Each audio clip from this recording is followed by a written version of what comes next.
এটা মদিনা ইসলাম না, এটা আপনার ইসলাম হইতে পারে, এটা সেকুলার ইসলাম হতে পারে, এটা শরীয়তের ইসলাম নয়। মদিনার ইসলাম এটা নয়। মদিনা ইসলাম খুলে আসেন, মদিনার সনদের মধ্যে কি লেখা ছিল সেটা দেখে আসেন। মনে রাখবেন যে আগামীতে আপনি লেখা রাখেন এই দেশে ইসলামী হুকুমত আপনাদের এইভাবে এই সরকারকে ঠিক রেখা, এই দেশে সুদ ঠিক রেখা, জেনা ঠিক রেখা, মদ ঠিক রেখা, ব্যভিচার ঠিক রেখা আপনি বাহির রাষ্ট্রের সাপোর্ট পাবেন আর এগুলোকে অস্বীকার দেয়, এটা এই দেশে কোনোদিন হবে না। সম্ভব মনে রাখবেন। আপনি যদি পারেন রাষ্ট্র করে দেখান, দেখি সামনে আর অল্প কয়টা দিন আছে, আমরা দেখব আপনারা কত ধানে কত চাউল আপনারা কিভাবে পারেন। আমি এটা বুঝি যে কথা কষ্ট লাগবে, খারাপ লাগবে। মদিনা ইসলাম কায়েম করবেন, আসেন আপনারা সেভাবে সেই শর্তগুলি পূরণ করেন, সেইভাবে হবে ইসলাম। মদিনার ইসলাম আপনি কিভাবে কায়েম করেন আপনাদের থেকে দেখতে চাই। আমরা দেখতে চাই আপনারা ক্ষমতায় যাওয়ার পরে আপনারা এই দেশে আমাদেরকে 8 দল মিলে আইসা ইসলামী হুকুমত দিবেন, যেরকম মদিনা ইসলাম চাইছিল। এই দেশে সুদ চলবে না, ঘুষ চলবে না, জিনা চলবে না, ব্যভিচার চলবে না, ব্যাপারদিকি চলবে না, সেটা চাইতে হবে আপনাকে। মুষ্টিময় কয়েকজন শুধু স্বপ্ন দেখতেছেন না, আপনারা স্বপ্ন দেখতেছেন, এই স্বপ্ন এইভাবে আসবে না। এই 8 দল মিলে আপনারা ইসলামী হুকুমত কায়েম করে ফেলবেন। আপনারা বিএনপির কাছে দৌড়াইছেন কেন সেখানে এখন লন্ডনের কাছে সেখানে কেন দৌড়াইতেছেন? এখন বলতে বাধ্য হচ্ছি, সেখানে লন্ডন কেন এই মুহূর্তে দৌড়াইছেন আপনি? হাদিকে শেষ করে দিল, কি চেষ্টা করছিলেন? হ্যাঁ, কি করেছিলেন আপনারা? এই দেশটা ইসলামী হুকুমত কায়েম করে ফেলবেন আপনারা। আমার কথায় আপনারা আমাকে অনেকে ভিতরে খারাপ বলতেছে, হ্যাঁ হুজুর আমরা তো প্রায় চলেই গেছি ইসলামের কাছে। আপনি হুজুর এখন এই মুহূর্তে এসে কি কথাটা বলতেছেন? হ্যাঁ, ইসলাম কায়েম করেই ফেলছি আমরা। এলা আলাউদ্দিনের চেরাগ। চেষ্টাটা কিভাবে করবেন? চেষ্টা করার সুরতটা কি? ব্যাংক ঠিক রাইখা, জুয়া ঠিক রাইখা, এইভাবে আপনার কি জানি বলতেছিলাম, এইভাবে সুদি কারবার ঠিক রেখা, মহিলাদেরকে বেপরদায় রাইখা, এরপর সবকিছু করে আপনি চেষ্টা করবেন। এটার নাম চেষ্টা। সত্যিকার ইসলাম চাই, যে ইসলামটা মদিনার ইসলাম ছিল, ওই ইসলাম চাই। ইসলাম এইভাবে যোগ সজাগ করে আল্লাহর নবী কোনোদিন কারোর সাথে ইসলাম কায়েম করে নাই। ইসলাম শব্দটাকে উঠিয়ে দিয়েছেন আপনারা এইভাবে করে 300 দলের মধ্যে ভাগাভাগি করতে যাইয়া নিজেদের কেউ 200 অমুক দল শরিকদেরকে 100 দিতেছেন, তার মধ্যে বলছে আমরা মানবো না। এই যে টানা হেসরা শুরু করছেন, কারণটা কি? এত টানা হেসরা?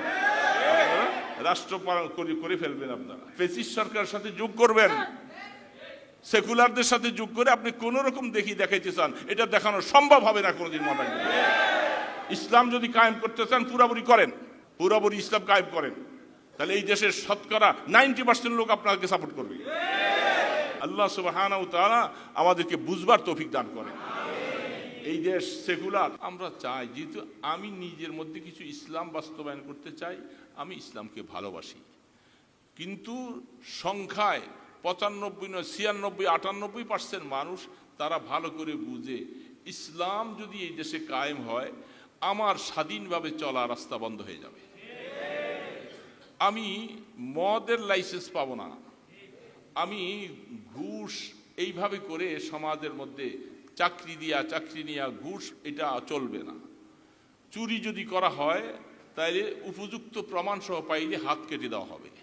জেনা যদি খুলে যায় তাহলে জেনার রাস্তায় যেভাবে শরীয়তের সাক্ষী দেওয়া হয়েছিল, জেনা হলে তাকে সঙ্গেসার করে দেওয়া হবে। আমাদের দেশে এখন 8 দল, অমুক দল, তমুক দল, ইসলামের নামে অনেকেই আমরা স্লোগান দিচ্ছি এবং আমরাও কিছু কিছু মানুষ চাই আমরা ওইটা দেখছি, এটা দেখছি, আমরা এখন তৃতীয় মুখ দেখতে চাই। এই কথাটা বলেন না? কত পার্সেন্ট মানুষ বলেন? কত পার্সেন্ট হবে? হ্যাঁ, 5% হবে না, আরো কম, খুব মাইনরিটি একটা সংখ্যা। আপনারা 5% বলছেন, আরো কম হবে। তাহলে এই দেশটা যারাই আমরা আছি পার্সেন্ট হিসাবে, আমরা জানি যে এগুলো একটু পালন করতে পারবো না, এবং সেখানে সব কিছু এইভাবে বন্ধ হয়ে যাবে। তো বাহির রাষ্ট্রওয়ালারা, ইসলাম বিদ্বেষী যারা আছে, তারা আপনাকে অনুমোদন দিবে না, এই দেশটাকে স্বীকৃতি প্রদান করবে না। যেমনটা আফগানিস্তানকে এখন পর্যন্ত স্বীকৃতি দিচ্ছে না। গাভী পাললে সেখানে ষাঁড় রাখতে হবে, এটা তার হক। মুরগি পাললে তার সাথে মোরগ রাখতে হবে, এটা মুরগির হক। যদি তুমি হাঁসই রাখতে হয় তাহলে হাঁসা তার সাথে রাখতে হবে, এটা তার হক। কোথাও কোনো পাখিকে যদি তুমি আটকে রাখতেছো, সেখানে তার সাথে পুরুষ পাখি তার সাথে রাখতে হবে, এটা ওই মহিলা পাখির, স্ত্রী পাখির হক।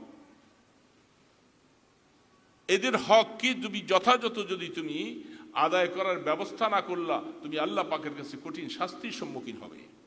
তো ইসলামী রাষ্ট্র হইলে তো শরীয়ত এটাকে বলে, শরীয়তের সব কিছু চলে আসবে। এখন এই যদি আমাদের দেশটা ইসলামী রাষ্ট্র আপনি বানাইতে চান, আমাদের একটু আগে যেটা বলছি, বিশ্বের বিভিন্ন রকমের শক্তিধর রাষ্ট্রগুলি আপনাকে মুহূর্তের ভিতরে দুইটা থাপ্পড় দিয়ে আপনাকে ফিনিশ করে দিবে।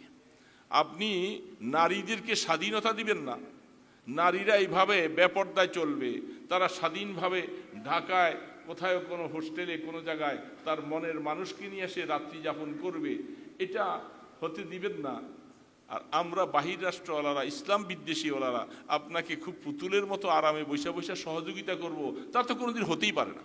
আমরা ক্ষমতায় যাওয়ার পরে ইসলাম ইসলাম যতই বলি, আমরা সত্যিকার ইসলাম এই দেশে কায়েম করতে বলেন পারবে? অনেক বাধা আসবে, অনেক বাধা আসবে। সেই বাধার কারণে আপনি টিকে থাকতে পারবেন। তখন এই দেশের মানুষ যারা এইভাবে, এখন আমাদের দেশে আমরা যারা ইসলামের জন্য আওয়াজ দিচ্ছি, সকলের মনে আছে যে সত্যিকার ইসলামকে ভালোবাসে, সে তো চায় যে দেশটা ইসলামী হোক। এই দেশে ইসলামী হুকুমত কায়েম করার জন্য যে স্লোগান দিয়ে আপনারা খুব চেষ্টা তদবির করতেছেন, আমার কথাটা একটু খারাপই লাগবে। চিন্তা করতেছেন আপনারা এইখানে যারা আসেন, আপনারা তো খুব ভালো মানুষ, আপনারা ইসলাম চান, ইসলামকে পছন্দ করেন, কিন্তু আপনি চান যে সুদ বন্ধ হোক, কিন্তু আপনারা তো সুদের সাথে জড়িত। সুদের সমস্ত ব্যাংকগুলি তখন সেখানে করাপশন থেকে ফিরে আসতে হবে। তবে যারা সেকুলার রাজনীতি করে তাদের সাথে একটা যোগ সজাগ মিলাইয়া কমপক্ষে কিছু আসন পাইলেও তো কমপক্ষে আমরা একটু চেষ্টা করব, আমরা একটা বিরোধী দল হয়ে থাকলাম, সেকুলার রাজনীতিতে আমরা বিশ্বাসী হয়ে গেলাম। এইভাবে দৌড়ঝাঁপ দিচ্ছে এখন অনেক ইসলামী দলেরা। ওসমান হাদিকে যেভাবে খুন করেছে, সে চলে গেল। এখন এইরকম টার্গেট নিয়ে এখন সামনে আপনি ইসলামের দিকে যখন যাবেন, তাদেরকে তো রাজনৈতিক প্রেক্ষাপটে তাদেরকে হত্যা করা হচ্ছে। আগামী দিনে এই দেশের এমনটা করবে, আপনাদের পাশের যে বন্ধু আছে, এই বন্ধু তো বন্দুক নিয়ে আসবে, সে বন্দুক দিয়া আপনার মতো এই আলেম ওলামা যারা আছে এই দেশটাকে ইসলামী হুকুমত বানাইতে চায়, এদেরকেও এরকম গুলির আওতায় নিয়ে আসবে। তারা ছেড়ে দিবেন আপনাকে। ইসলামিক আপনারা এই দেশে বাস্তবায়ন করবেন, কত স্লোগান কত কিছু না দিচ্ছেন, অনেক কিছু।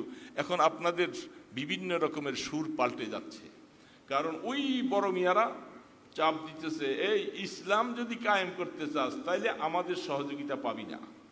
যদি তোরা সরাসরি ইসলামী নাম দিয়া সেকুলার রাজনীতি যদি করতে চাও পারো, সেই দেশে ব্যাংক চলবে, সুদ চলবে, মহিলাদের জেনা চলবে, বেবিচার চলবে, মদ চলবে, যাবতীয় চলবে, খেলা চলবে, নাচ গান চলবে, বাউলরা চলবে, অর্থাৎ যত অশ্লীলতা আছে সব কিছু চলবে, আমরা তোমাদের সাথে আছি। আর এগুলার মধ্যে হস্তক্ষেপ করবা, ওইদিকে চোখ উঠাইবা, তাইলে আমরা সুযোগে থাকবো, তোমার চোখ উঠাই নিব। ঠিক না ব্যাঠিক বলেন? বড় আমরা কঠিন অবস্থায় আছি। আমাদের দেশ আফগানিস্তানের মতো বানাইবেন আপনি? পারবেন? কঠিন অবস্থা, যেখানে 8 লক্ষের উপরে শহীদ হয়েছিল, 8 লক্ষের উপরে, এবং তারা তাদের ঐক্যের উপরে অটল হইয়া নিজের সম্পদ নিয়ে তারা এখন টিকে আছে। আল্লাহ পাক রাখছে তাদেরকে টিকে, কিন্তু সারা বিশ্বের কোনো মোড়লরা তাদেরকে সাপোর্ট দেয়। আপনি তো তখনই বলবেন, হায় হায় আমাদের এই দেশে বাহির রাষ্ট্রের সহযোগিতা নাই, আমাদের গার্মেন্টস শিল্পগুলি ধ্বংস হয়ে যাচ্ছে, বাহিরের থেকে তারা আসে না আমাদের দেশে, এখানে গার্মেন্টস শিল্প সব নষ্ট, ধ্বংস, সব চলে গেছে আশপাশ দেশে, এই দেশ দিয়ে আমাদের কী লাভ, এই ইসলাম দিয়ে আমার কী লাভ, এই ওয়াজ দিয়ে আমার কী লাভ। তখন আপনি বলবেন ইসলাম এত সহজ ব্যাপার না, ইসলামী হুকুমত এত সহজ ব্যাপার না।